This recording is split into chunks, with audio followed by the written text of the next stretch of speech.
Incapable de faire régner l'ordre face à la racaille, l'État se rattrape en multipliant les complications inutiles. C'est sa manière à lui d'exister, en faisant pleuvoir une pluie de contraintes, d'interdictions, de réglementations. Cette prolifération de textes n'est pas une preuve de l'efficacité de la machine étatique, c'est même l'exact contraire. C'est parce que cette machine tourne à vide qu'elle est si bavarde.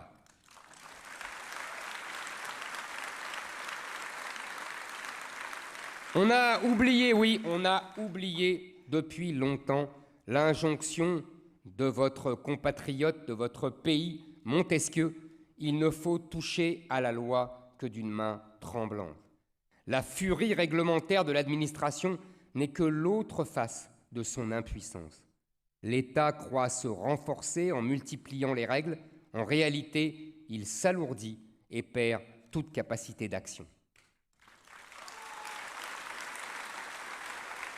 Mais pour nos chefs d'entreprise, cette inflation normative est dramatique. Comment obéir à une loi qu'on ne comprend plus et qu'on ne connaît plus?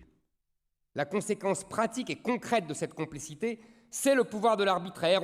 On croise les doigts pour être en règle et on fait tout pour rester dans les clous en attendant le moment fatidique où l'administration vous punira pour un minuscule détail. C'est cruel, c'est injuste et c'est contre-productif.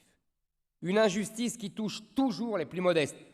Les grandes entreprises, elles, ont les moyens d'employer tous les fiscalistes, les juristes, les spécialistes des relations avec l'administration. Mais vous ne pouvez pas. Artisans, indépendants, dirigeants de PME, vous êtes seuls face à la marée des formulaires, au tsunami des normes sociales, des normes fiscales et les dernières, les normes environnementales.